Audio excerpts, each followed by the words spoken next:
اعوذ باللہ من الشیطان الرجیم بسم اللہ الرحمن الرحیم وَكَم مِّن مَّلَكٍ فِي السَّمَاوَاتِ لَا تُغْنِي شَفَاعَتُهُمْ شَيْئًا إِلَّا مِن بَعْدِ أَن يَأْذَنَ اللَّهُ لِمَن يَشَاءُ وَيَرْضَىٰ إِنَّ الَّذِينَ لَا يُؤْمِنُونَ بِالْآخِرَةِ لَيُسَمُّونَ الْمَلَائِكَةَ تَسْمِيَةَ الْأُنثَىٰ وَمَا لَهُم بِهِ مِنْ عِلْمٍ إِن يَتَّبِعُونَ إِلَّا الظَّنَّ وَإِنَّ الظَّنَّ لَا يُغْنِي مِنَ الْحَقِّ شَيْئًا فَأَعْرِضْ عَمَّن تَوَلَّىٰ عَن ذِكْرِنَا وَلَمْ يُرِدْ إِلَّا الْحَيَاةَ الدُّنْيَا ذَلِكَ مَبْلَغُهُم مِّنَ الْعِلْمِ إِنَّ رَبَّكَ هُوَ أَعْلَمُ بِمَن ضَلَّ عَن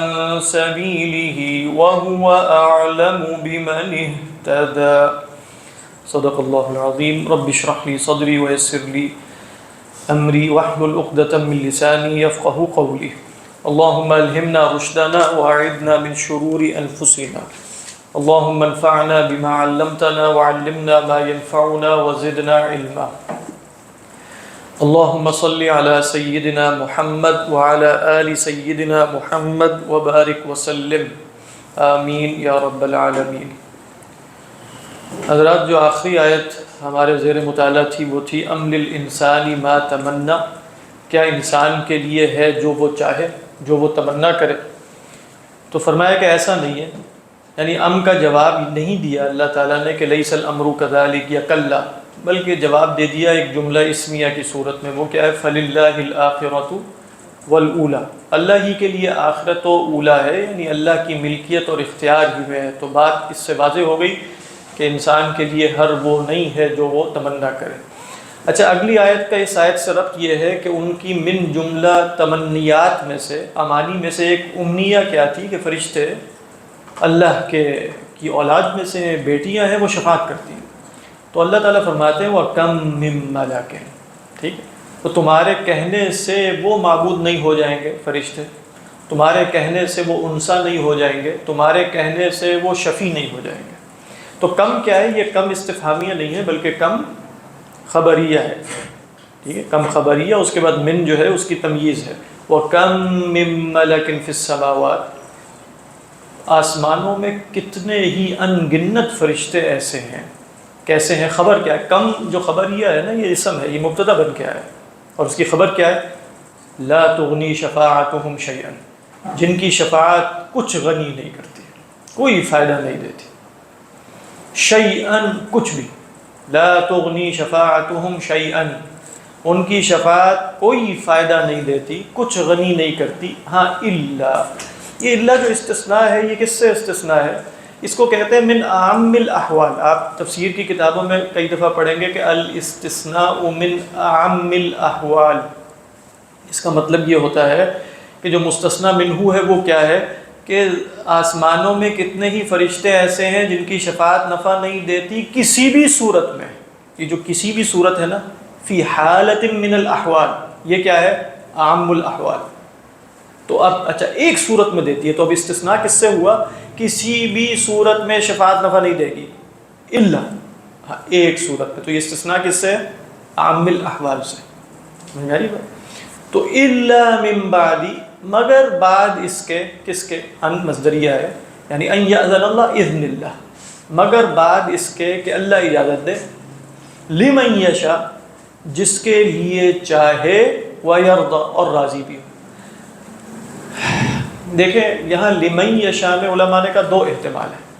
لمن یشاء، اللہ اجازت دے جس کے لیے چاہے، تو علماء نے کہا شافع بھی ہو سکتا ہے اور مشفوع لہو بھی ہو سکتا ہے، دونوں ہی تفاسیر موجود ہیں۔ یعنی اللہ جس شافع کو اجازت دے، الا لمن یشاء، کوئی فرشتہ شفاعت نہیں کر سکے گا مگر وہ کر سکے گا۔ شافع کون ہے؟ من یشاء، جس کے بارے میں اللہ چاہے۔ اور یہ بھی ہو سکتا ہے کہ الا لمن یشاء میں یہ جو لام ہے یہ مشفوع لہو کے لیے ہو، یعنی کوئی شفاعت کسی کی کسی بھی حالت میں نفع نہیں دے گی الا یہ کہ اللہ اس مشفوع لہو کے لیے اجازت دے۔ مشفوع لہو کون ہے؟ جس کی شفاعت کی جا رہی ہے، اور واضح سمجھ سمپل سی ہے نا. من یشاء میں لمن کون ہے, من کون ہے, سوال یہ تھا من کون ہے. تو من یا شافع ہوگا یا من کون ہوگا, مشفوع لہو ہوگا. اچھا اس کے بعد ایک اور بات کہی کہ لمن یشاء ویرضی, اور راضی بھی ہو. اجازت دے دی تو راضی ہے. لمن یشاء ویرضی, تو یہ یرضا میں اضافی رضا کی صفت کیوں آئی؟ اس لیے کہ, اور یہ یہاں سے بالکل جیسے مذہب اہل سنت بالکل واضح بھی ہو جاتا ہے کہ رضا اور مشیت میں فرق ہے.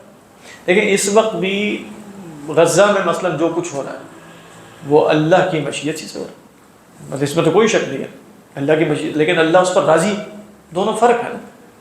یعنی ولا یرضی لعبادہ الکفر, اللہ تعالیٰ اپنے بندوں کے لیے کفر پہ راضی, لا یرضی لعبادہ الکفر ولکن الکفر, لیکن کفر جو ہے کیا وہ مشیت اللہ کے ساتھ نہیں واقع ہو رہا؟ ابلیس مشیت اللہ کے ساتھ ہے نا, لیکن کیا وہ مرضی ہے؟ وہ اللہ اس سے راضی ہے, اللہ اس سے راضی نہیں ہے.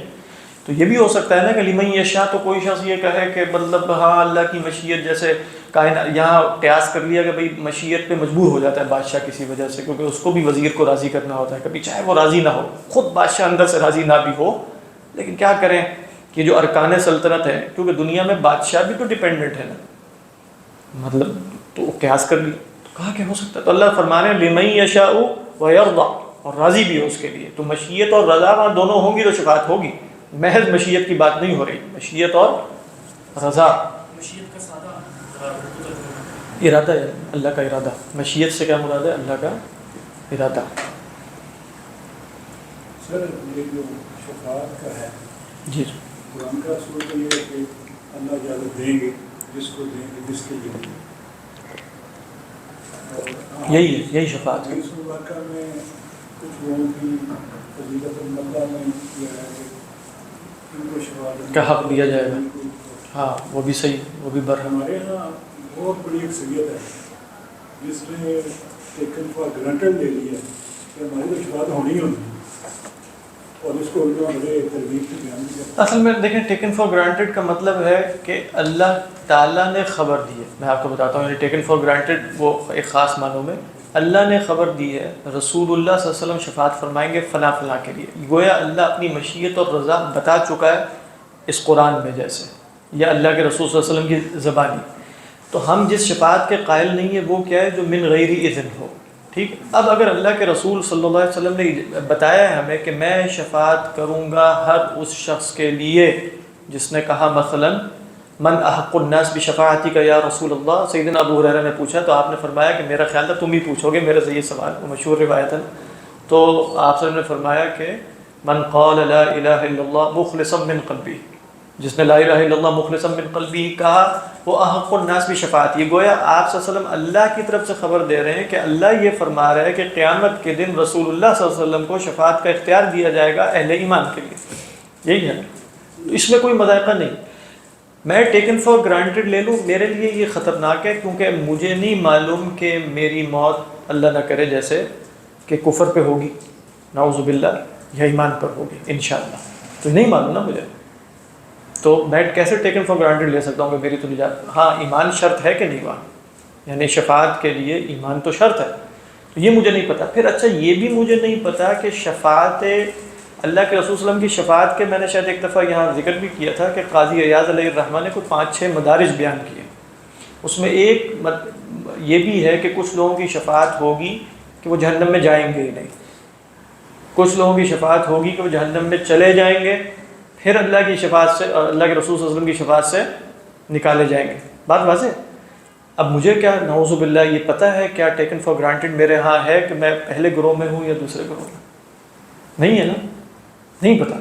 تو اللہ کے رسول صلی اللہ علیہ وسلم کی شفاعت برحق ہے, لیکن ان سارے احتمالات کے ہوتے ہوئے اس شفاعت پر بالکلیہ اعتماد کر کے نچنت اور بے خوف ہو جانا یہ بالکل صاحب ایمان کی شان نہیں ہے. تو ہمیں یہ بھی نہیں کرنا. اب اس میں 2 ایکسٹریمز ہوئیں.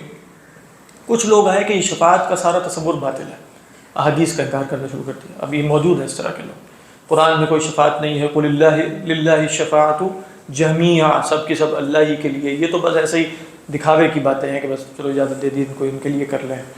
باقی یہ والی شفاعت کا بھی کوئی وجود نہیں ہے کہ جہنم میں جانے کے بعد کسی کو نکال لیا جائے.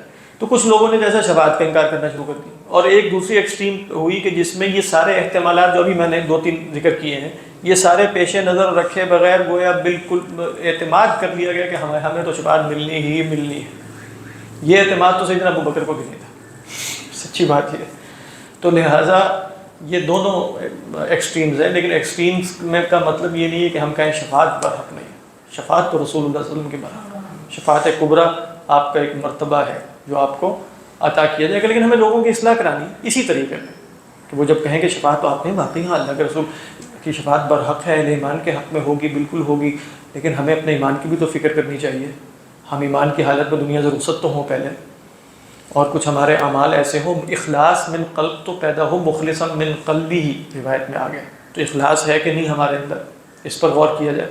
اس طرح اگر آپ تبلیغ کریں گے اور دعوت دیں گے تو اگلا فریق آپ کی بات آسانی سے سن لے گا۔ لیکن اگر وہ جیسے اٹھا کے کہ تم لوگ تو بالکل ہی فارغ ہو، تم نے شفاعت پہ اعتماد کر لیا، تو وہ کہے گا شاید یہ گستاخ رسول، یہ کوئی اور بات کرنے کے لیے آئے۔ میرا خیال ہے وسط طریقہ یہی ہوگا، اور یہی ہمارا یعنی ہے ہمارا بھی یقین یہی ہے، کیونکہ اللہ تعالیٰ نے خبر دی، یعنی اللہ تعالیٰ نے کہا ہے کہ میں اللہ کے نبی کی بات مان لوں گا اس لیے ہمیں یقین ہے کہ اللہ کے نبی صلی اللہ علیہ وسلم کی بات مانی جانی، اس وجہ سے نہیں کہ اللہ تعالیٰ پہ کوئی جبر ہوگا۔ اللہ نے بتایا، چونکہ اللہ نے کہاں بتایا، اللہ کے رسول میں جو مرضی کرتا ہوں، ہاں، لیکن وہ میں نے اس کو پھر یہ احتمالات بتائے، اس کو یوں نہ کہیں کہ اللہ کے رسول صلی اللہ علیہ وسلم کی بات نہیں مانی جائے گی، یوں نہ اس کو دعوت دی جائے اللہ کے رسول کی بات مانی جائے گی، کیونکہ کیوں مانی جائے گی؟ اس لیے کہ اللہ نے خود بتایا وَلَسَوْفَ يُعْطِيكَ رَبُّكَ فَتَرْضَىٰ۔ اسی طرح اللہ کے رسول نے فرمایا لِكُلِّ نَبِيٍّ دَعْوَةٌ مُسْتَجَابَةٌ، اور ہر نبی نے وہ دعوت مستجابہ دنیا میں استعمال کر لی، اور میں نے وہ دعوت مستجابہ جو ہے وہ شفاعتاً بھی امتی سنبھال کے رکھی۔ تو اس کا مطلب یہ ہے کہ دعوت مستجابہ اللہ نے گارنٹی دی ہے کہ اس وَلَسَوْفَ يُعْطِيكَ رَبُّكَ فَتَرْضَىٰ میں بھی اس دعوت مستجابہ کا ذکر، تو یہ اللہ کے رسول کی شان ہے۔ آپ بالکل اگر آپ سے کوئی کہے کہ وہاں اللہ کے رسول کی بات مانی ہی مانی جانی ہے، آپ فوراً اس پہ تصدیق کریں کہ مانی ہی مانی جائے گی، لیکن اس کے بعد اس کی وضاحت اس کے سامنے یوں کریں جس سے یہ معلوم ہو جائے کہ یہ سب اللہ کا فضل ہوگا، اور اللہ کے بتانے سے ہمیں یہ بات پتہ چلی ہے، اور اس کی شرائط ہے۔ وہ شفاعت ابو جہل کے لیے نہیں ہے، وہ شفاعت آپ صلی اللہ علیہ وسلم کے چچا کے لیے بھی نہیں ہے، اس سے اندازہ کریں، ابو طالب، ابو لہب، مطلب آپ دیکھ لیں، تو ان لوگوں کے لیے بھی نہیں ہے۔ اچھا وہ کیوں نہیں؟ اس کا مطلب پتہ چلا کہ شفاعت تو پہنچے گی صاحب ایمان، تو ایمان کی فکر کرنی چاہیے، اور اخلاص، مطلب اس طریقے پہ دعوت دی جائے تو بڑے آسانی سے مسائل حل ہو سکتے ہیں۔ حل تو نہیں ہوں گے، لیکن ہمارے ہاں بھی پھر وہ اس کو ایک جیسے انا کا مسئلہ بنا کے ایک فریق اس طرح کرے گا، دوسرا فریق اس طریقے پہ۔ شفاعت برحق ہے، کیونکہ دیکھیں اللہ میاں نے بھی کہہ دیا، کئی جگہوں پر اللہ میاں کہتے ہیں وَلَا يُقْبَلُ مِنْهَا شَفَاعَةٌ، وہاں تو گویا نکرہ کے سیاق، نفی کے سیاق میں نکرہ آ گیا، وَلَا يُقْبَلُ مِنْهَا شَفَاعَةٌ، کوئی شفاعت ہے ہی نہیں۔ لیکن دوسری جگہ اسی صورت بقرہ میں تھوڑی آگے جا کے ہم پڑھتے ہیں مَنْ ذَا الَّذِي يَشْفَعُ عِنْدَهُ إِلَّا بِإِذْنِهِ، تو إِلَّا بِإِذْنِهِ کی قید لگا دی، تو یہ شفاعت برحق ہے بِإِذْنِهِ کی قید ہے۔ اس کا مطلب مشرکین کی شفاعت کے قائل تھے من غیر اذنہ، یہی صفت ربوبیت ہے جو انہوں نے اختیار کی ہوئی تھی۔ جی مختصراً یہ بتا دیں شفاعت ہوتی کیا ہے؟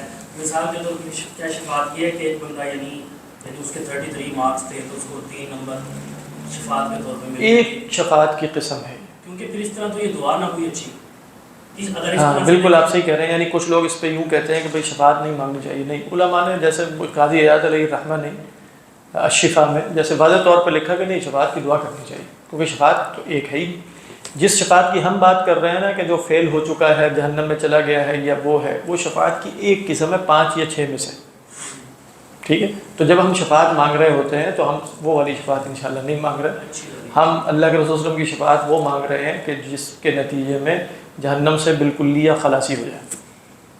تو لہذا شفاعت مانگنا تو وجبت لہو شفاعتی، آپ صلی اللہ علیہ وسلم نے خود فرمایا، تو اگر جو نماز کے بعد یہ دعا کرے گا تو آپ نے فرمایا نا وجبت لہو شفاعتی، اور بھی روایات میں ہے وجبت لہو شفاعتی کے الفاظ، اگر صرف شفاعت کا وہی معنی ہو تو پھر وجبت لہو شفاعتی کا مطلب ہوگا وجبت لہو النار، یدخل النار اولا ثم یخرج بشفاعتی، یہ تو مراد نہیں ہے، تو وجبت لہو شفاعتی میں الشفاعت الکبریٰ بھی ہے، الشفاعت الکبریٰ تو سب چاہے اہل ایمان ہو یا غیر اہل ایمان سب کو پہنچے گی، الشفاعت الکبریٰ وہ ہے بدء الحساب، وہ جو سب آپ نے وہ بخاری کی حدیث پڑھی ہوگی نا، فلاں نبی کے پاس گئے، فلاں کے پاس گئے، فلاں کے پاس گئے، وہ کہہ رہے ہیں سب اپنے اپنے مسائل بیان کر رہے ہیں. خیر، اعوذ باللہ من الشیطان الرجیم.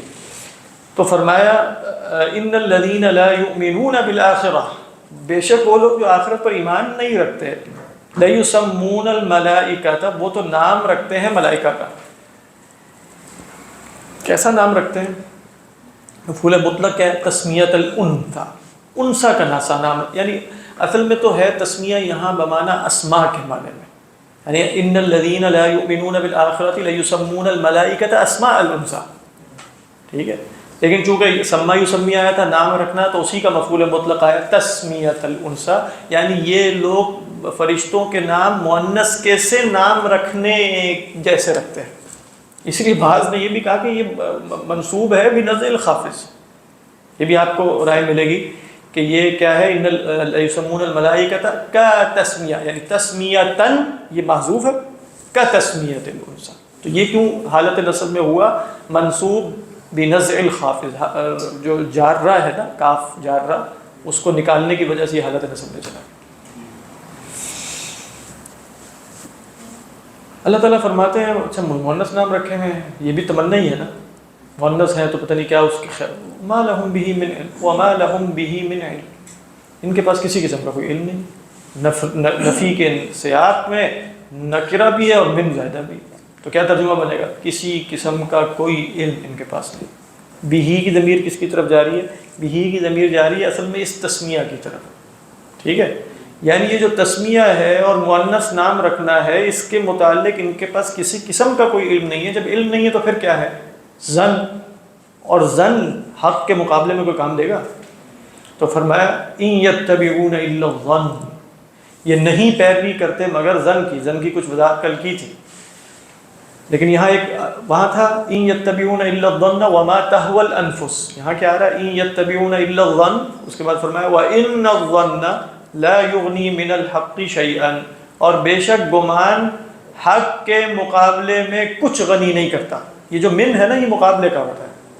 اغنا یغنی کے بعد من جس شے کے ساتھ لگتا ہے وہ مقابلے کا ہوتا ہے، اور لام جس کے ساتھ لگتا ہے اس کو غنی کیا جا رہا ہوتا ہے. جیسے آپ کہیں آتا ہے کہ بھئی اموال لا تغنی اموالہم ولا اولادہم لا تغنی من اللہ، کس کے مقابلے میں غنی نہیں کریں گے؟ تو یہ من کون سا ہے؟ من للمقابلہ. سمجھ رہی؟ یعنی بے شک ظن حق کے مقابلے میں کچھ غنی نہیں کرتا. کس کو غنی نہیں کرتا؟ وہ محذوف ہے، یعنی یغنی الکفار یا یغنی الظان، گمان کرنے والوں کو ان کا گمان حق کے مقابلے میں کچھ فائدہ نہیں دے گا. یہ ترجمہ ہے ان الظن لا یغنی من الحق شیئا. اس سے کیا مراد ہے؟ دو مرادیں لی ہیں اگر آپ مفسرین کو دیکھیں. ایک مراد یہ ہے کہ گمان سے حق نہیں بدلتا، وہ پہلے بھی بات آ چکی، یعنی حقائق میرے گمان کے تابع ہیں، میرے گمان کے تابع نہیں. گمان میں جو مرضی قائم کر لوں، تمنا میں جو مرضی کر لوں، حق کے مقابلے میں تو کچھ نفع نہیں دے گا. جس کی بعض علماء نے مثال دی کہ بھئی ایک شخص چلتا ہوا جا رہا ہے اور راستے میں آگے ایک گھڑا آ رہا ہے، وہ گرنے والا ہے. دوسرا شخص کہتا ہے کہ بھئی گھڑا آ رہا ہے، گرو گے جا کے وہاں. وہ کہتا ہے اعتقدت انہ لا توجد حفرہ، میں نے تو یقین کر لیا ہے کہ وہاں کوئی گھڑا نہیں ہے. کر لیا ہوگا، ٹھیک. تو کیا حقائق اعتقادات کے تابع ہوتے ہیں، یا اعتقادات کو عقائد کے تابع ہونا چاہیے؟ حقائق کے تابع ہونا چاہیے، حقائق کے تابع ہونا چاہیے. تو وہ گھڑے میں جا رہا ہے، وہ کہے کہ میں یقین رکھتا ہوں کہ گھڑا نہیں ہے، تو گھڑے میں گرے گا تو پھر بھی جا کے وہ، کیونکہ حقیقت جو ہے، نفس الامر جو ہے، وہ اعتقاد کے تابع نہیں ہے. تو یہاں کیا کہا جا رہا ہے؟ ان الظن، جو مرضی گمان کر لو کہ وہ شفاعت کریں گے، یہ ہو جائے گا، وہ ہو جائے گا، لا یغنی من الحق شیئا، جو حق ہے اس کے مقابلے میں کوئی نفع نہیں ہوگا. جو حقیقت ہے وہ تو حقیقت ہی رہے گی. یہ معنی اول ہے. معنی ثانی ہے کہ، اور وہ بھی درست ہے جیسے متکلمین نے بیان کیا، جیسے راضی ہے اور دوسرے لوگوں نے، وہ ہے ان الظن لا یغنی من الحق شیئا. حق کے معاملات میں ظن نفع نہیں دیتا. کیا فرق ہے دونوں میں؟ اعتقادات میں گمان چاہے موافق ہی کیوں نہ ہو جائے، فائدہ نہیں دے گا.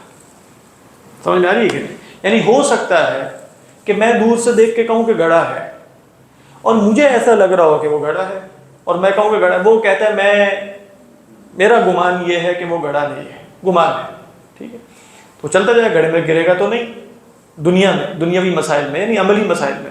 لیکن کہا کہ اگر قیامت یا حقائق دینیہ یا وہ امور جس میں یقین چاہیے وہاں انسان گمان کرے اور گمان موافق حقیقت بھی ہو تب بھی نفع نہیں دے گا.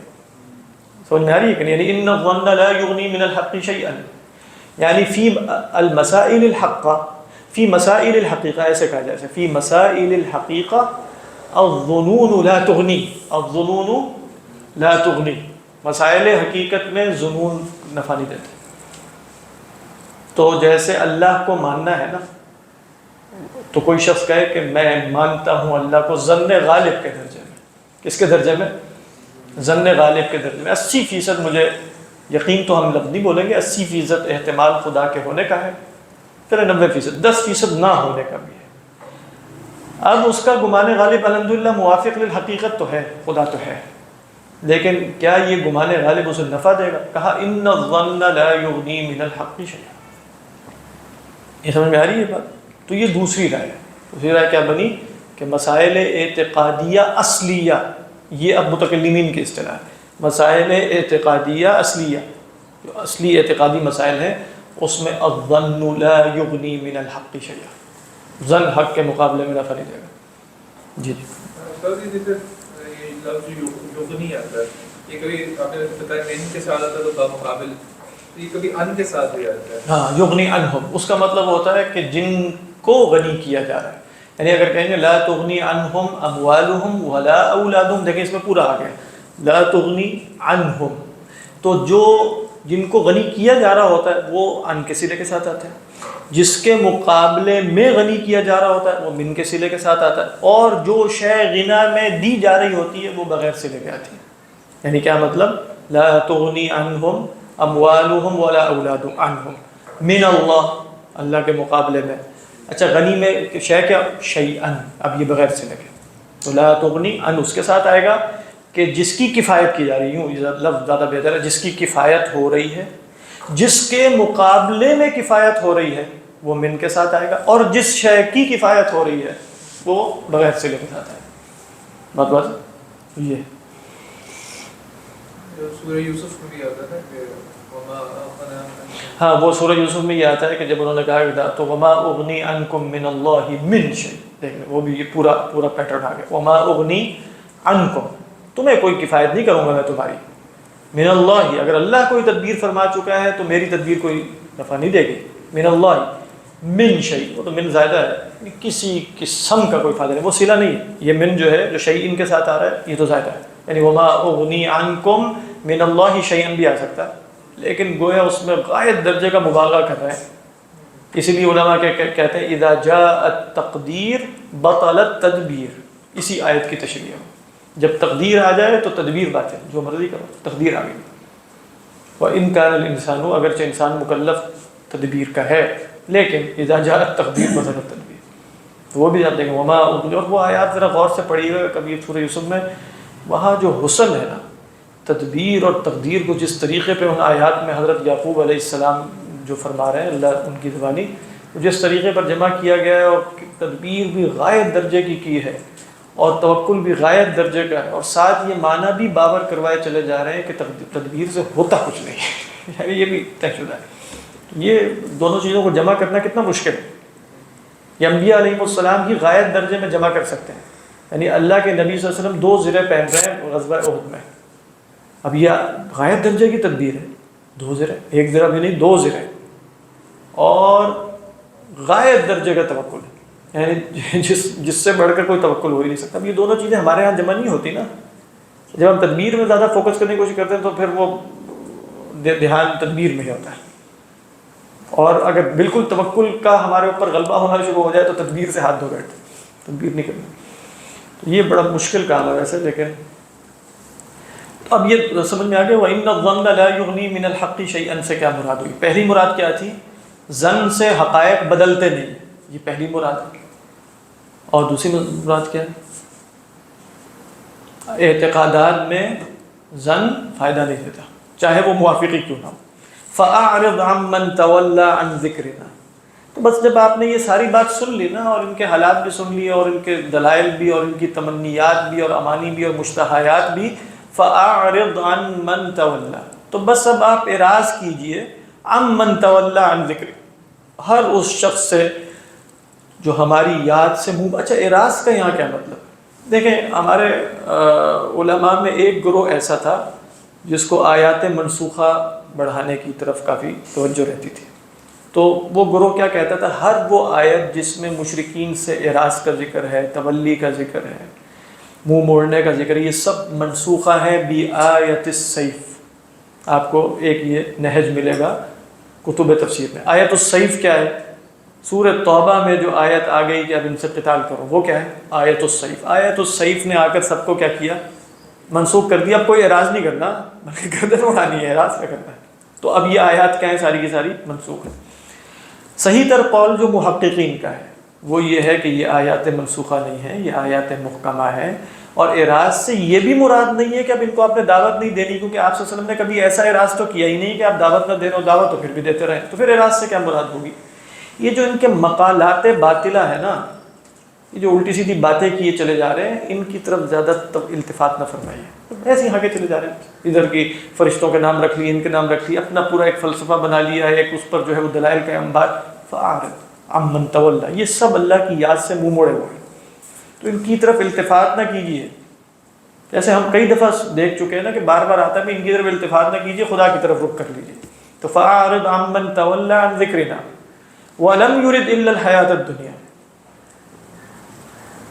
اب دیکھیں جیسے ہے تو یہ وَلَمْ يُرِدْ، لیکن یہ اللہ کی یاد سے منہ موڑنے کا نتیجہ بھی ہے، یعنی وَلَمْ يُرِدْ إِلَّا الْحَيَاةَ الدُّنْيَا، اور وہ نہیں چاہتا، اس نے ارادہ ہی نہیں کیا۔ یہاں بھی کیا ہے؟ وَلَمْ يُرِدْ میں مستثنیٰ منہ کیا ہے؟ وَلَمْ يُرِدْ شَيْئًا مِّنَ الْأَشْيَاءِ إِلَّا الْحَيَاةَ الدُّنْيَا، اس نے کسی بھی شے کا ارادہ نہیں کیا مگر دنیاوی زندگی کا، اس کی مراد، اس کی مقصود، اس کی محبوب، اس کی مطلوب دنیاوی زندگی ہے، تو ایسے شخص سے منہ موڑ لیجئے۔ بات واضح؟ ذَلِكَ مَبْلَغُهُم مِّنَ الْعِلْمِ، یہ مبلغ ان کے علم کا ہے۔ لیکن مبلغ کس کو کہتے ہیں؟ بلغ یبلغ بلوغا، تو مبلغ کیا ہوگا؟ ظرف مکان، یعنی پہنچنے کی جگہ۔ ہم بھی یہی اردو میں بھی یہی بولتے ہیں کہ نہیں بولتے؟ مبلغ علم، اس کے علم کی پرواز کہاں تک ہے، اس کے علم کی حدود کہاں ہے، کہاں تک اس کا علم پہنچتا ہے۔ تو فرمایا کہ اب ذالکہ کا مشار الیہ کون ہے؟ ذالکہ کا مشار الیہ ایک سے زیادہ ہو سکتے ہیں، لیکن بات سب میں ایک ہی بنے گی۔ دیکھیں یہاں یہ بھی آیا تھا فَأَعْرِضْ عَمَّنْ تَوَلَّى عَنْ ذِكْرِنَا، تو تولی عن الذکر ہے نا، ذکر سے منہ موڑنا، تو ذالکہ کا اشارہ اس کی طرف بھی ہو سکتا ہے کہ اللہ کے ذکر سے اعراض کرنا ان کے علم کی پرواز ہے۔ اب آپ دیکھ لیں، مطلب اس معنی کو اگر آپ دیکھیں تو یہ بھی جیسے فی زمانہ تو سب سے بڑھ کر صادق ہی آئے گا نا، یعنی علم کیا سکھاتا ہے، علم کی پرواز کیا ہے، علم کی انتہا کیا ہے، پورا علم کن بنیادوں پہ کھڑا ہوا ہے، وہ بنیادیں ہی ایسی ہیں جس میں خدا کی کوئی ضرورت نہیں ہے۔ ذالک مبلغہم من العلم، تو ان کا مبلغ علم کیا ہے؟ ان یتولی الانسان عن ذکر اللہ، اللہ کے ذکر سے اعراض کرے۔ ایسے ہی جیسے ہمارے اساتذہ کہتے ہیں نا کہ بھئی پرانے علوم جیسے سارے کھڑے کس طرح تھے؟ خدا پر کھڑے تھے نا، آپ اصول فقہ، اصول حدیث، علم کلام، یہ وہ سب پڑھتے چلے جا رہے ہیں، صرف خدا نکل جائے بیچ میں تو سب علوم فارغ ہو جائیں گے۔ اب سوال یہ پیدا ہوتا ہے کہ خدا کی جگہ کدھر ہے؟ بیچ میں بایولوجی کی کتاب میں شروع میں جو ہے وہ بسم اللہ لکھ کے کچھ آیات بتا دی جاتی ہیں، پھر اس کے بعد وہی شروع ہو جاتا ہے، برکت کے طور پہ لکھ دیا جائے خدا کا نام، تو کیا ہے؟ حالانکہ لیکن خدا ہے ہی، مراد یہ ہے ذالک مبلغہم من العلم، یعنی فأعرض عمن تولى عن ذکرنا، تو علمی طور پہ مبلغ علم کیا ہے؟ خدا کے ذکر سے اعراض۔ اور ذالکہ کا مشار الیہ اگر دوسرا بنا لیں تو وہ گویا اس تہذیب کی عملی صورت ہو جائے گی۔ یعنی آپ دیکھیں ذالکہ کا دوسرا مشار الیہ کیا ہو سکتا ہے؟ وَلَمْ يُرِدْ إِلَّا الْحَيَاةَ الدُّنْيَا، یعنی ارادۃ الحیات الدنیا، دنیا کی زندگی کو چاہنا، یہی ان کے علم کی پرواز۔ سمجھا؟ تو علم کی پرواز علمی سطح پر اگر ہے تو وہ غفلت ہے، خدا کے ذکر سے اعراض ہے، اور اس کا عملی ظہور اگر ہے تو وہ کیا ہے؟ وہ دنیا کی محبت کی، دنیاوی چاہت ہے۔ تو یہ ہے ذالک مبلغہم من العلم۔ وہ لعن الخدا کے حضور میں اس نے کہا نا کہ بھئی وہ قوم کے کیا ہے فیضان سماوی سے ہو محروم، حد اس کے کمالات کی ہے برق و بخارات، حد اس کے کمالات کی ہے، یہی ہے ذالک مبلغہم، حد اس کے کمالات کی ہے برق و بخارات۔ پرانے زمانے میں یہ جو برق و بخارات کا جب زمانہ آیا تھا نا، اس وقت تو آپ کچھ متاثرین برق و بخارات کو اگر پڑھیں گے تو وہ آپ کو بتائیں گے کہ بھئی یہ ابھی تک حیض کے مسائل سے فارغ نہیں ہو سکے اور لوگوں نے برقی پتہ نہیں کیا بنا لیا ہے اور بخارات کے ذریعے انجن چلا لیتے ہیں، مطلب وہ اس پہ ایک طنز کیا جاتا تھا، اور ابھی بھی طنز کرتے ہیں لوگ کہ آپ ابھی تک اسی پتہ نہیں کیا کیے چلے جا رہے ہیں، تو کیا کریں مطلب، اور کیا برق و بخارات انہوں نے بنا لیا، ہم کیا کریں۔ لیکن سوچنے کی بات یہ ہے کہ وہ مطلب یہ کیسے طے ہوگا کہ یہ آپ صلی اللہ علیہ وسلم یہ سبابہ ہلاتے تھے کہ نہیں ہلاتے تھے؟ کہیں گے اس میں پڑھنے کی ضرورت ہے، کوئی ہمارے خیال میں تو بہت ضرورت، اس لیے ضرورت ہے کہ اللہ کے رسول صلی اللہ علیہ وسلم محبوب ہے، آپ کا ہر عمل جو ہے وہ خدا کے ہاں پسندیدہ ہے، لہٰذا اگر کوئی اس پر تحقیق کر رہا ہے، علمی بات کر رہا ہوں، اختلافی مسائل میں جھگڑا کرنے کے لیے نہیں، کہ بھائی اللہ کے رسول صلی اللہ علیہ وسلم انگلی کیسے ہلاتے تھے، یوں ہلاتے تھے، یوں ہلاتے تھے، کھول کے رکھتے تھے، نیچے کر لیتے تھے، پھر تھوڑی دیر بعد اٹھاتے تھے، مختلف طریقے فقہاء نے بیان کیے ہوئے، کوئی اس پہ تحقیق کر رہے ہیں اور اس پر کتابیں لکھی گئی ہیں ویسے رفع السبابہ پہ کہ کیسے اٹھانی ہے، یہ واقعی تحقیق کا موضوع ہے، لیکن وہ آپ کو کیا بتائیں گے، واقعی ابھی عام آدمی سے بھی کہیں گے، وہ کہیں گے کیا ہے ان لوگوں کو پڑھ کے، کیا پاگل ہے، دنیا کہاں جا چکی ہے، اور آپ ابھی تک یہ سوچ رہے ہیں کہ اللہ کے رسول صلی اللہ علیہ وسلم جو ہے وہ انگلی کیسے ہلاتے، تو ہم تو سوچتے رہیں جی۔ سر یہاں پر تو پہلے آپ نے ایک بات کی تھی، اس کی میں سمجھتا ہوں شرعی ہو گئی ہے۔ اچھا میں نے کہا شاید نفی ہو گئی۔ نہیں اس کی شرح ہو گئی کیونکہ وہ اشکال رہ گیا تھا، کل آپ نے فرمایا تھا نا کہ جو بندہ ان چیزوں کے پیچھے پڑے گا، فار ایگزامپل آپ نے وعدہ تو کیونکہ آپ نے خود کہا تو میں نہیں میں اپنے بارے میں نہیں کہہ رہا، یہاں بھی علماء کی بات کر رہا تھا، جو علماء اس پہ تحقیق میں لگے یہ لوگ بھی مجھے اور آپ کو تھوڑی برا بھلا کہہ رہے ہوتے ہیں، وہ بزرگوں کو ہی کہہ رہے ہوں گے نا کہ جنہوں نے ان موضوعات پہ تحقیقات کی ہیں کہ یہ پتہ نہیں کن کاموں میں پڑے رہے۔ عام آدمی بھی اگر مثال کے طور پہ جیسے آپ نے یہ عام آدمی تحقیق کرے گا کیسے؟ مطلب اگر کراس ریفرنس کرتا ہے آپ وہ کر ہی نہیں سکتا، میں اگر اپنے بارے میں سوچوں تو مجھے تو پتہ ہے کہ میں کر ہی نہیں سکتا، اس لیے کہ تحقیق تو محقق کرتا ان کو سن کے بھی نہیں، محقق کرے گا نا، اچھا ان کو سن کے، لیکن صحیح پتہ چل رہا ہے کہ محققوں کو سنا جاتا ہے، وہ سارے آلریڈی اویلیبل آن یوٹیوب تو ان کو سن لیا جائے اور دیکھ لیا جائے، تو ان کراس چیک کر لیا کیا تحقیق کراس ریفرنسنگ کا نام ہے؟ یعنی تحقیق کا مطلب یہ ہے کہ اس نے کیا کہا، اس نے کیا کہا، اس نے کیا کہا، اس نے کیا کہا، اس نے کیا کہا، یہ تو میں بھی کہہ سکتا ہوں، قیل و قال میں بھی بڑی کر سکتا ہوں، اس نے یہ کہا، اس نے یہ کہا، اس نے یہ کہا، اس نے اب پہلے تو سوچنا پڑے گا نا محقق کون ہوتا ہے۔ آپ دیکھیں گے پرانے لوگ نا، ان میں بھی کچھ ہوتے تھے علماء، بڑے بڑے علماء ہوتے تھے، کچھ ہوتے تھے محققین، یعنی فقہ میں بھی ہوں، کلام میں بھی ہوں، ہر جگہ محققین تو بڑی چیز ہوتی تھی، کوئی پہنچ، جیسے حضرت تھانوی کسی کو کہتے ہیں آدمی محقق لگتا ہے، محقق کا مطلب تو یہ ہے کہ یہ علم میں کوئی ادھر ادھر ہماری طرح کٹ پیسٹ اور جمع جوڑ کر کے باتیں نہیں کرتا، اس کے علم میں تحقیق ہے۔ اب آپ سوچیں کہ وہ تحقیق کا مرتبہ کہاں زمین پہ گر گیا کہ وہ اب ہم کہہ رہے ہیں کہ میں بھی تحقیق کر لیتا ہوں کراس ریفرنسنگ کر کے، آپ کو نہیں کہہ رہا، میں اپنے بارے میں کہہ رہا ہوں، اپنے بارے میں بھی یہ خیالات آتے ہیں کہ وہ فلاں کو سن کے فلاں کو سن، اس طرح تو تحقیق نہیں ہوتی، سچی بات ہے اس طرح نہیں ہوتی۔ تو اور اس میں صرف تحقیق کا زوم ہے، یعنی خیال انسان کو ایک جھوٹا سا لگ جاتا ہے کہ وہ محقق ہے، حالانکہ تحقیق کا تو دور دراز کی مطلب کوئی، لہذا اس میں کیا ہوگا کہ آپ ویسے کسی علماء کو پڑھ لیں اچھی بات ہے، لیکن اس میں آپ یا میں محقق نہیں بنیں گے کہ اب میں نے طے کر لیا کہ ان میں نے کراس ریفرنسنگ کر کے جو ہے نا وہ صحیح رائے تک پہنچ چکا ہوں۔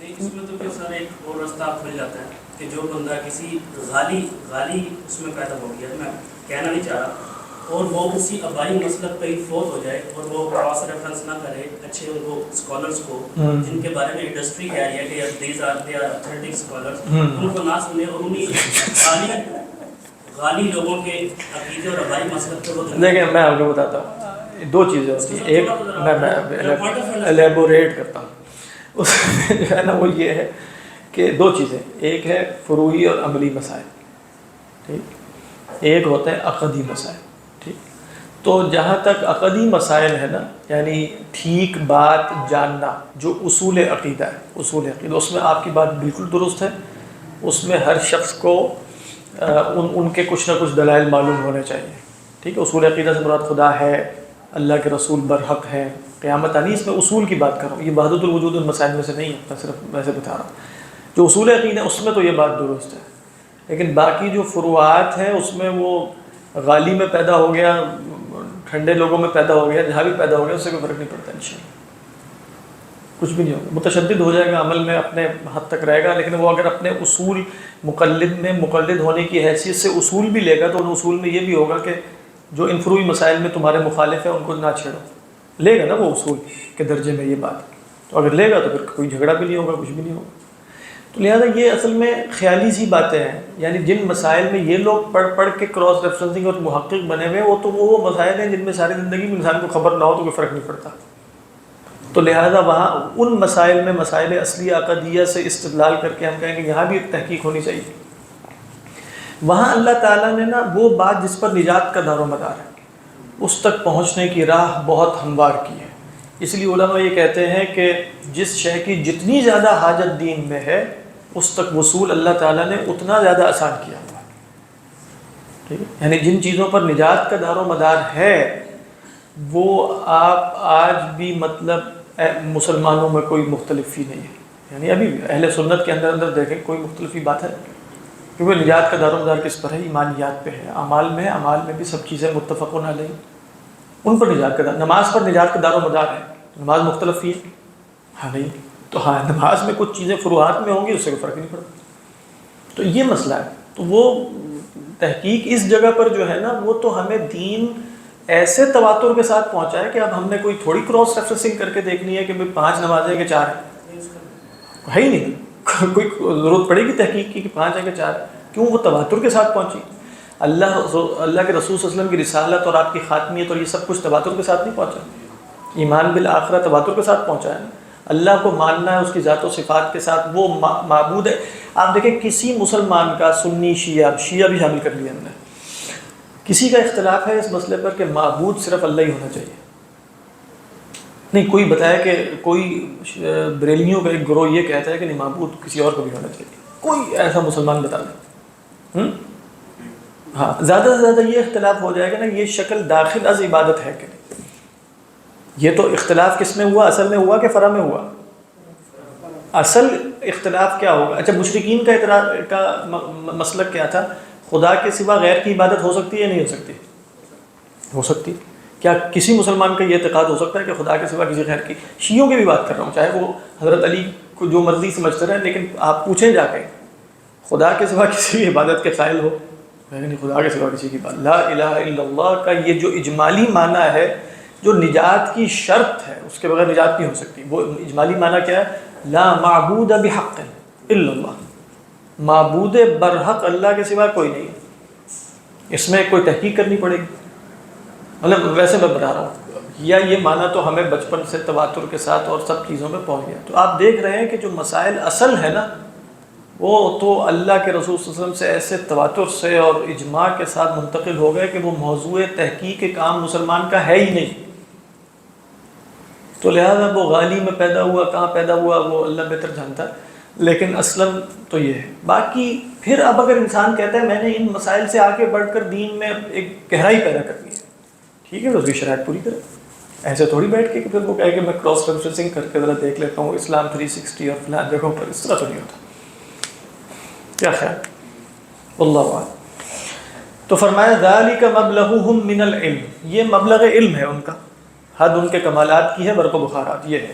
ان ربک هو اعلم بمن ضل عن سبیلہ، بے شک آپ کا رب خوب جانتا ہے، خوب واقف ہے اس سے جو اس کی راہ سے بھٹک گیا، وهو اعلم بالمہتدین، اور وہ خوب واقف ہے۔ دیکھیں یہاں علماء نے کہا عالم افعل التفضیل کے معنی میں نہیں ہے، یعنی افعل ہے تو افعل التفضیل کے بدل، لیکن یہاں مبالغہ ہے، مبالغہ ہے مقابلہ نہیں، ٹھیک ہے، مبالغہ ہے کیا نہیں ہے؟ مقابلہ، کیونکہ یہ نہیں کہا جا رہا کہ اللہ زیادہ جانتا ہے اور نہیں، اللہ ہی جانتا ہے۔ ان ربک هو اعلم بمن ضل عن سبیلہ وهو اعلم بالمہتدین وهو اعلم بمن اهتدى، اور وہ خوب واقف ہے اس سے جو ہدایت پر ہوا۔ وللہ ما فی السماوات وما فی الارض، اللہ ہی کے لیے ہے جو کچھ آسمانوں میں ہے۔ اب یہ کون سا لام ہے؟ بلی سے بتا دیا کریں، ہاں ملکیت۔ وَلِلَّهِ مَا فِي السَّمَاوَاتِ وَمَا فِي الْأَرْضِ لِيَجْزِيَ الَّذِينَ، گویا اب دیکھیں یہ ہے تو وہی لام علت، لیکن ہم جب بتاتے ہیں کہ لام علت لام عاقبہ بھی آ سکتا ہے، وہ ساری بحث آپ دیکھ چکے نا، وما خلقت الجن والانس الا لیعبدون میں. تو گویا اگر آپ اس کو لام، اپنی زبان میں ہم لام علت کی طرح ہی ترجمہ کریں گے، لیکن لام عاقبت دیکھنا چاہیں تو کیسے مفہوم بنے گا؟ زمین و آسمان کا مالک اللہ ہی ہے، تو اسی پر یہ بات مترتب ہوگی کہ جزا بھی وہی دے گا. یعنی بات واضح ہو رہی. یعنی لام عاقبت کا مطلب ہے کہ جب ملکیت ہر شے کی خدا کی ہے تو جزا و سزا بھی خدا ہی دے گا، چاہے احسان کرنے والوں کو احسان کی دے اور برائی کرنے والوں کو ان کے اعمال کی دے. سمجھ میں آ رہی؟ لام عاقبت میں بھی کوئی اتنا تکلف نہیں ہوتا. وَلِلَّهِ مَا فِي السَّمَاوَاتِ وَمَا فِي الْأَرْضِ لِيَجْزِيَ الَّذِينَ أَسَاءُوا بِمَا عَمِلُوا، تاکہ بدلہ دے، ترجمہ ہم تاکہ ہی کریں گے، ان لوگوں کو اساء یسیء اساءۃ، یعنی باب افعال، جنہوں نے برا کیا، کیا بدلہ دیں ان کو؟ بما عملوا، اس کا جو انہوں نے عمل کیا، جو برا عمل تھا، تاکہ برا کرنے والوں کو برائی کا بدلہ دیں، ان کے عمل کا بدلہ دیں. وَيَجْزِيَ الَّذِينَ أَحْسَنُوا، اور بدلہ دے اللہ تعالیٰ الَّذِينَ أَحْسَنُوا، ان کو کیا بدلہ دے؟ بالحسنى. بعض نے کہا کہ حسنہ جو ہے چونکہ احسن کی مؤنث ہے، شاید جنت ہی مراد، ان کو بدلہ دے. یہ بھی آپ کہہ سکتے ہیں احسان کرنے والوں کو بھلائی کا بدلہ دے، لیکن اگر آپ کہہ رہے ہیں کہ الحسنى سے مراد جنت بھی لے سکتے ہیں، جیسے قرآن مجید میں ہے للذین احسنوا الحسنى وزیادہ، وہاں کیا ہے؟ للذین احسنوا الحسنى ای جنہ، وزیادہ سے کیا مراد لیا گیا؟ رؤیت اللہ سبحانہ وتعالی. للذین احسنوا الحسنى وزیادہ. تو یہاں کیا فرمایا؟ وَيَجْزِيَ الَّذِينَ أَحْسَنُوا بِالْحُسْنَى. الَّذِينَ أَحْسَنُوا کون ہے؟ الَّذِينَ يَجْتَنِبُونَ كَبَائِرَ الْإِثْمِ، وہ لوگ جو بچتے ہیں، اجتناب کرتے ہیں کبائر الاسم. کبائر الاسم کیا ہے؟ مرکب اضافی ہے. اچھا دیکھیں، اضافت میں آپ کہتے ہیں کبھی اضافت من کے معنی میں ہوتی ہے، کبھی کیا کس معنی.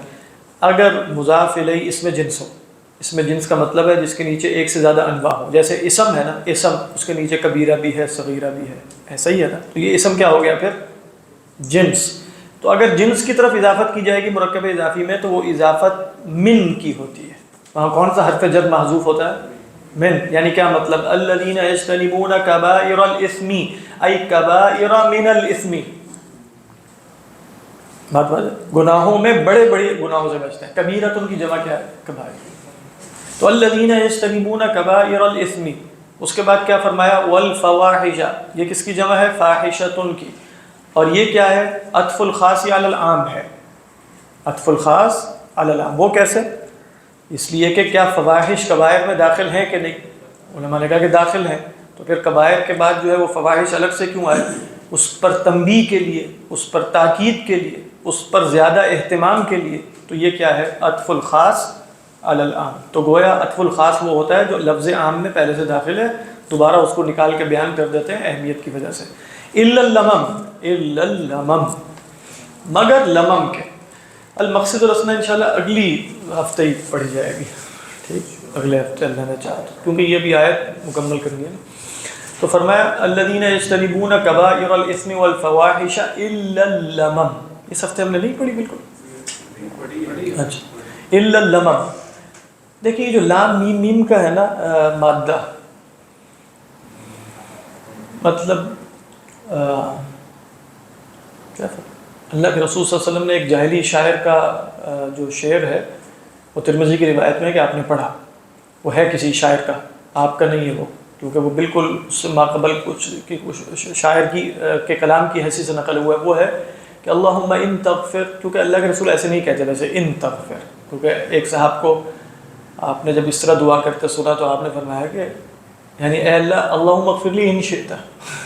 آپ نے فرمایا کہ یہ کیا؟ فَإِذَا دَعَا أَحَدُكُمْ فَلْيَعْزِمِ الْمَسْأَلَةَ فَإِنَّ اللَّهَ لَا مُكْرِهَ لَهُ. ٹھیک ہے، تو لیکن اس میں کیا ہے؟ ان تغفر اللہم تغفر جمع، ان تغفر تغفر اللہم جمع، جمع بہت زیادہ کثرت. وَأَيُّ عَبْدٍ لَكَ مَا أَلَمَّ، اور کون تیرا بندہ ہوگا جس نے المام نہ کیا ہو. وہ یہ والا المام، المام کا مطلب وہ تو ابھی بتانا ہے، لیکن وہ تو میں شعر ویسے بتا رہا تھا. تو کیا کہا؟ وَأَيُّ عَبْدٍ لَكَ مَا أَلَمَّ، کون ایسا ہو سکتا ہے جس سے لمم بھی نہ ہوا، جس سے لمم بھی نہ ہوا. دیکھیں علمہ بالمکان لفظ آتا ہے، علمہ بالمکان. علم بالمکان دو معنوں میں آتا ہے، اور خود اہل لغت میں اختلاف ہے کہ یہ دو معنی کیا، یعنی کون سا معنی ہے علم بالمکان کا. علم بالمکان کا ایک مطلب ہے کہ قروب من المکان ولم ينزل فیہ.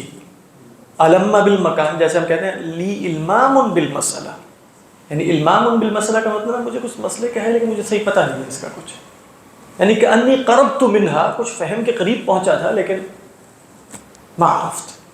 تو علم بالمکان کا مطلب ہے قروب ولم ينزل. اور دوسرا معنی علماء نے کہا علم بالمکان نزل فیہ، یعنی علم بالمکان کا کیا مطلب ہے اس میں اتر گیا، ولم یطل مکث، لیکن اس کا مکث جو ہے وہاں رہنا طویل نہیں تھا، تھوڑی دیر کے لیے گیا اور نکل گیا وہاں سے. دیکھیں اس دو لغوی اختلاف کی وجہ سے سلف میں بھی یہ دونوں تفسیریں پائی جاتی ہیں. ابھی میں عرض کروں گا کہ یہ دونوں تفسیریں کہ علم بالمکان کا مطلب کیا ہے نزل فی المکانی ولم یطل مکثہ، ولم یطل کا مطلب طال یطل، ولم یطل مکثہ، وہاں زیادہ دیر نہیں رہا، فوراً ہی نکل گیا. اور ایک کیا معنی ہے علم بالمکانی ای قروب منہ ولم ینزل فیہ، بات واضح، قروب منہ ولم ینزل فیہ. اس بنا پر یہاں اختلاف ہوا اور دونوں طرف سلف میں صحابہ کے اقوال موجود، یہاں تک کہ عبداللہ ابن عباس رضی اللہ تعالیٰ عنہ ہی سے دونوں قول مروی ہیں. اب ہم دیکھتے ہیں اس کو کہ لمم سے مراد اگر ہم پہلا والا لیں، پہلا والا معنی کون سا ہے علم اچھا ویسے لمہ جو ہے نا لمتن، اس کے اندر قرب کا مفہوم جیسے کہا، یہ جو لمہ اور لمہ یہ بالوں کا جو ہوتا ہے، جیسے آپ کے بال میں ماشاء اللہ یہ کچھ لمہ ہے. لمہ کا مطلب ہے کہ کان کی جو لو ہوتی ہے اس سے نیچے چلے جائیں اور قریب ہو جائے منکبین سے، تو اس کو کیا کہتے ہیں لمہ یا لمہ. ٹھیک، اسی طرح لمتن بالملک و لمتن بالشیطان جیسے آتا ہے، وہ بھی کیا ہے شیطان کی طرف سے جو ایک اچانک خیال آتا ہے اور وسوسہ سا، اور وہ اور اس کی طرف سے بھی، لیکن وہ اتنا قوی، مطلب ایسا نہیں ہوتا کہ انسان کو جیسے آتا ہے اور چلا جاتا ہے، آتا ہے اور چلا جاتا ہے. یہ جو ہے نا یعنی قروب نزل ولم یطل مکثہ، ولم یطل مکثہ. تو یہ سب اس معنی کے ارد گرد یہ اس سے جو لفظ آتے ہیں نا وہ گھومتے ہیں، بات ہے. لیکن اس کا ایک اور معنی بھی آتا ہے، وہ ہے جمع کرنے کا، جیسے اپنے فارس نے کہا، وہ یہاں نہیں ہے اس کا غرض، لیکن وہ آتا ہے جب اگر آئے لم یلم سے، آپ کہتے ہیں نا لم اللہ شاثہ، اللہ تعالیٰ اس کے بکھرے ہوئے کام سمیٹے، تو وہ کیا ہے لم یلم لمن.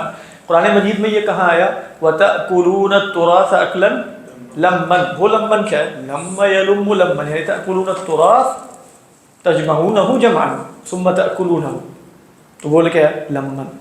لیکن یہ کہاں سے، یہاں اتفاق ہے کہ لممن سے مراد جمن نہیں، یعنی جمع کرنا نہیں ہے کہ سارے گناہ الا اللمم کا مطلب قطعاً یہ نہیں ہے. اچھا اب آپ دیکھیں جو میں نے پہلا مطلب بتایا تھا علم بالمکانی کہ قروب منہ ولم ینزل فیہ، تو کہا علم بالذنبی کا کیا مطلب ہوا قروب منہ ولم یفعل. تو پھر کیا ہوگا صغائر مراد ہوں گے. کیسے صغائر مراد ہوں گے؟ کبائر الاسم سے استثناء ہے الا اللمم، کبائر الاسم اور فواحش سے. تو کبائر الاسم اور فواحش وہ نہیں کرتے لیکن قریب چلے جاتے ہیں، تو کبائر الاسم کے قریب جانا ہی صغائر ہوتا ہے. نہیں سمجھ میں آ رہی؟ بڑے گناہوں کے جو مقدمات ہیں وہ کیا ہوتے ہیں صغائر ہوتے ہیں. جیسے زنا مثلا حرام ہے تو بد نظری مثلا کیا ہوگی وہ صغیرہ ہوگی. سمجھ میں آ رہی ہے؟ صرف یہ کمپیریٹیولی عرض کیا جا رہا ہے. بات بات یہاں تک کہ صحابہ نے اس میں جیسے حضرت ابو ہریرہ سے پوچھا گیا، حضرت عبداللہ ابن عباس سے پوچھا گیا اس آیت کے بارے میں، انہوں نے فرمایا کہ لا اراہ الا ما یقولہ ابو ہریرہ عن رسول اللہ، میں تو اس کا مطلب وہی سمجھتا ہوں جو ابو ہریرہ، یعنی بخاری کی حدیث ہے کہ جو ابو ہریرہ رضی اللہ تعالی عنہ نے اللہ کے رسول سے روایت کیا. وہ کیا ہے ان اللہ كتب على ابن آدم حظه من الزنا ادرکہ ذلك لا محالۃ، اللہ تعالیٰ نے ابن آدم پر زنا کا ایک حصہ لکھ دیا ہے، ادرکہ لا محالۃ، جو اس کو پہنچنا ہے. تو آپ نے کیا فرمایا اللہ کے رسول صلی اللہ علیہ وسلم نے فزن العین النظر، آنکھ کا زنا کیا دیکھنا، وزن الفم النطق، وزن الید فی روایت، اس میں نہیں ہے غالباً البطش. پھر فرمایا ثم یصدق ذلك الفرج او یکذب. پھر کیا ہوتا ہے، انسان کی جو شرمگاہ ہے وہ اس کی تصدیق کرتی ہے یا تکذیب کرتی ہے، یعنی بات وہاں تک پہنچتی ہے یا نہیں پہنچتی، یہی ہوتا ہے نا.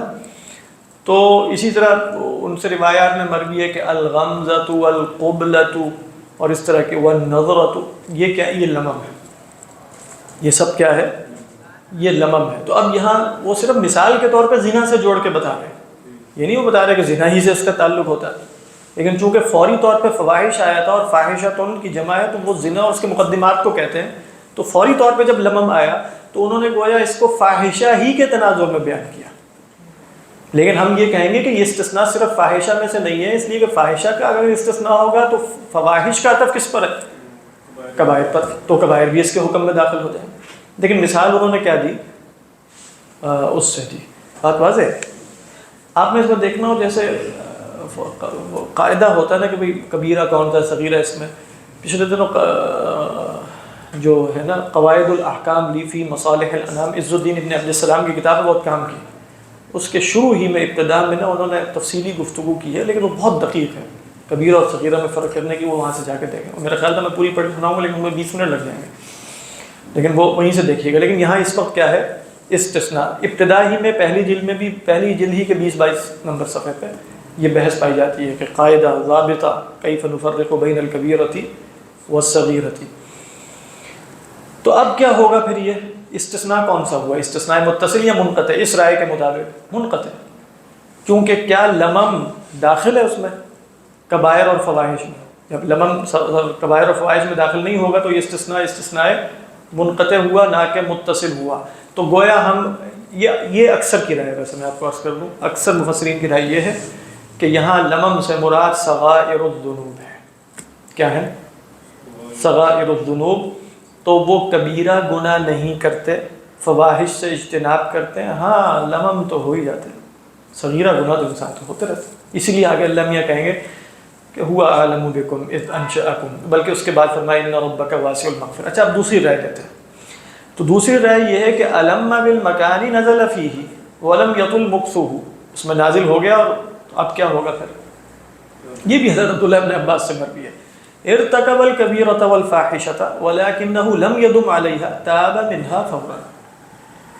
یعنی ان حضرات سے کبیرہ گناہ اور فاحشہ بھی سرزد ہو سکتا ہے لیکن مداومت اور اصرار نہیں کرتے اور فوری توبہ کرتے ہیں. والذین اذا فعلوا فاحشۃ او ظلموا انفسهم ذکروا اللہ فاستغفروا لذنوبهم ومن یغفر الذنوب الا اللہ ولم یصروا علی ما فعلوا وهم یعلمون. تو یہ مفہوم بھی وہاں محسنین کے تناظر میں آیا تھا نا، واللہ یحب المحسنین والذین اذا فعلوا فاحشۃ. تو یہاں بھی الذین احسنوا الحسنى ہے، یہاں بھی محسنین کا بیان ہے. تو هل يمكن ان يرتكب المحسن الكبیرۃ؟ يمكن. جیسے حضرت جنید بغدادی سے پوچھا گیا، بس اس کو مطلب یہ صرف تفسیر کا بیان ہو رہا ہے، اصلاً تو کبیرہ گناہ سے اجتناب ہی ہے صورت میں.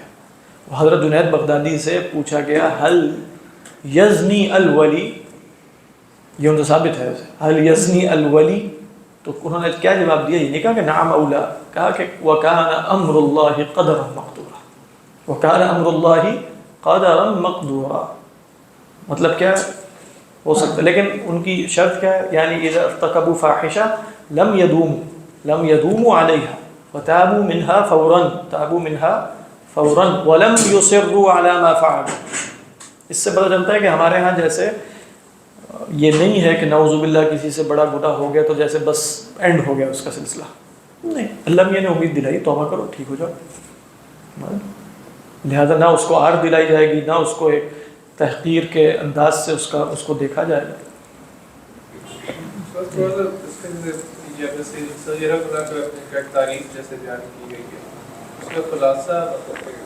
دیکھیں جیسے عز الدین ابن عبد السلام ہے نا، ان کا تو پورا فلسفہ کھڑا ہوا ہے. وہ کتاب لکھی ہے قواعد الانام فی مصالح الانام، قواعد الاحکام فی مصالح الانام. تو وہ تو یہ ہے کہ اب وہ کہتے ہیں اللہ کے رسول صلی اللہ علیہ وسلم نے جیسے 7 یا 10 بڑے بڑے گناہ بتائے ہیں. جیسے ایک آیا اجتنبوا السبع الموبقات، وہ آگے نا 7 گناہ.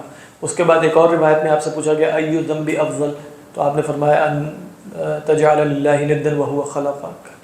پھر آپ سے پوچھا گیا ثم ماذا، پھر آپ نے کیا کہا ان تقتل ولدک، ان تقتل ولدک خشیۃ ان یأکل معک، کہ وہ تمہارے ساتھ کھائے گا.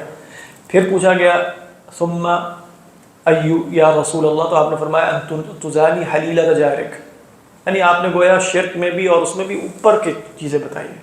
یہ ہے. اب انہوں نے قاعدہ کیا بتایا؟ انہوں نے قاعدہ یہ بتایا کہ یہ آپ گناہ دیکھیں جن کے بارے میں نصاً آ گیا کہ یہ کبیرہ ہے، نصاً آ گیا کہ یہ کبیرہ ہے. اب آپ دیکھیں کہ اگر کسی اور گناہ کا مفسدہ بھی اس گناہ کے لیول پر پہنچ جائے یا اس سے بڑھ کر ہو تو وہ بالاولیٰ کبیرہ ہوگا، چاہے نص میں ہو یا نہ ہو. میں اس کی چند مثالیں آپ کو سنائی دیتا ہوں ویسے یعنی جو انہوں نے بیان کیا. باقی ویسے میں عموماً علماء کیا کہتے ہیں، جس گناہ پر کوئی وعید ہے، جس گناہ پر لعنت ہے، جس گناہ پر دنیا میں حد ہے، جس گناہ پر کہا گیا لیس منا، جس گناہ پر جہنم کی وعید، یہ سب گناہ ہوتے ہیں کیا؟ کبیرہ. جن گناہ پر یہ کچھ بھی نہیں ہے، نہ جہنم کی وعید ہے، نہ حد ہے، نہ لیس منا فرمایا گیا ہے وغیرہ وغیرہ، وہ گناہ کبیرہ نہیں. تو یہ عمومی طور پہ ایک رائے مشہور ہے. پھر ایک مشہور بات کیا ہے کہ جو بڑے بڑے گناہ ثابت ہیں ان تک لے جانے والے مقدمات اور مسائل کیا ہوتے ہیں؟ وہ صغیرہ ہوتے ہیں. لیکن میں وہ آپ کو اس میں سے اگر مجھے مل جائے،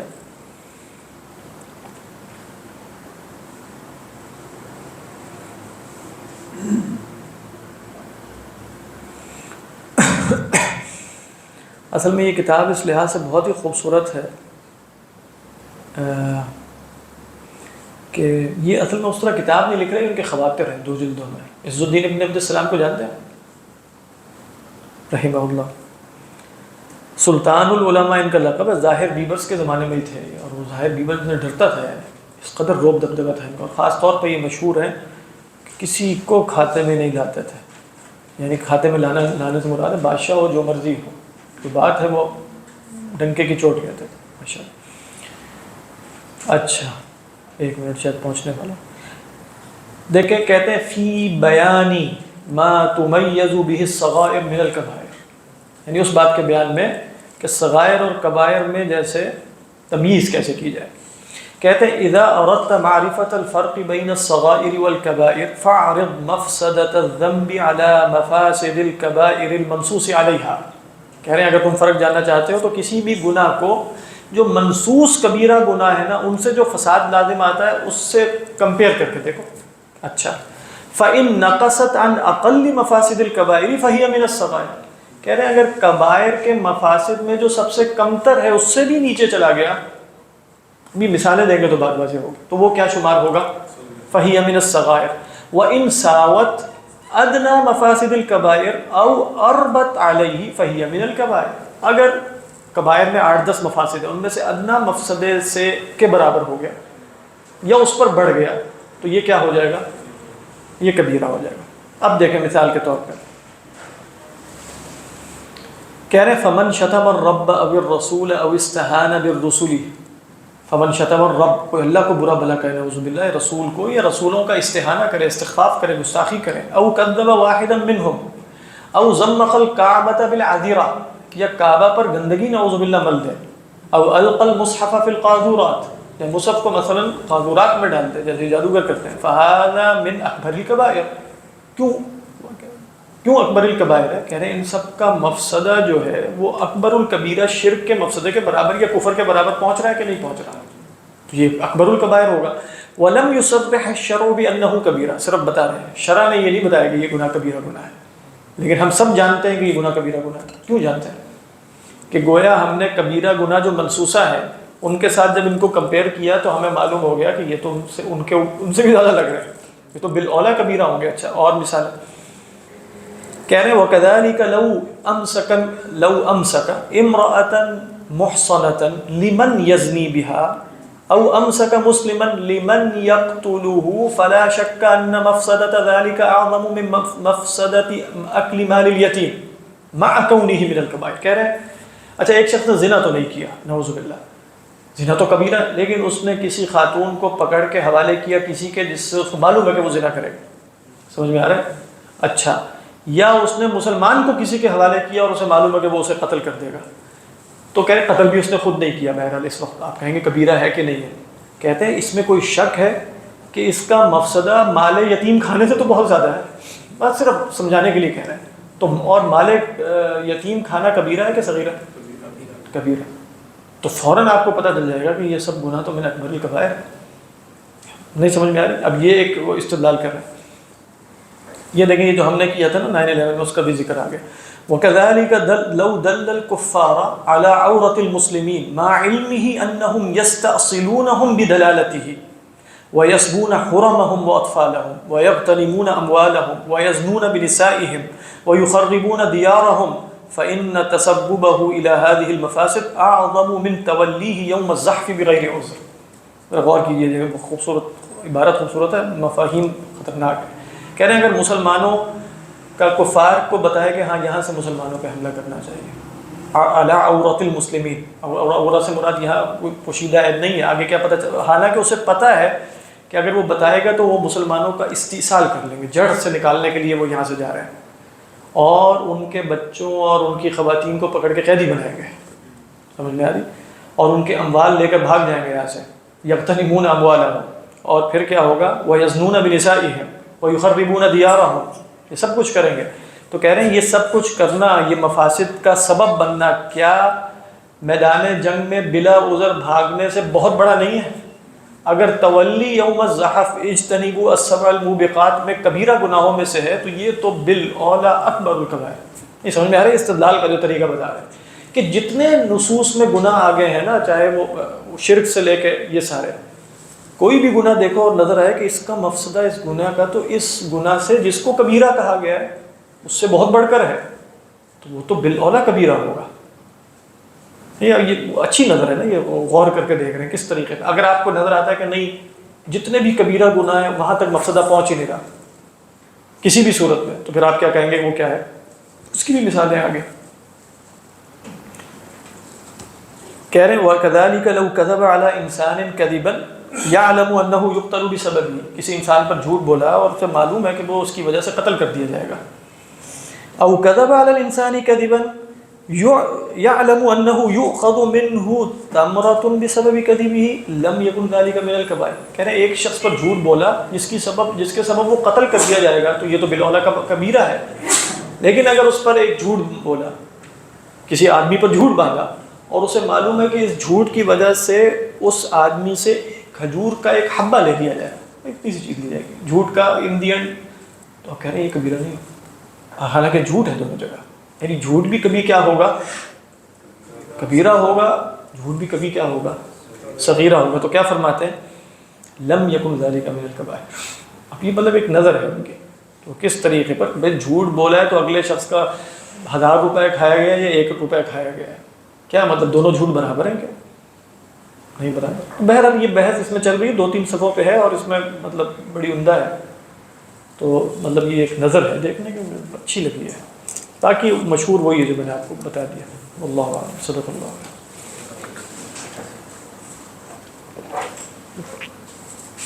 بس اصل میں آج جو ہے نا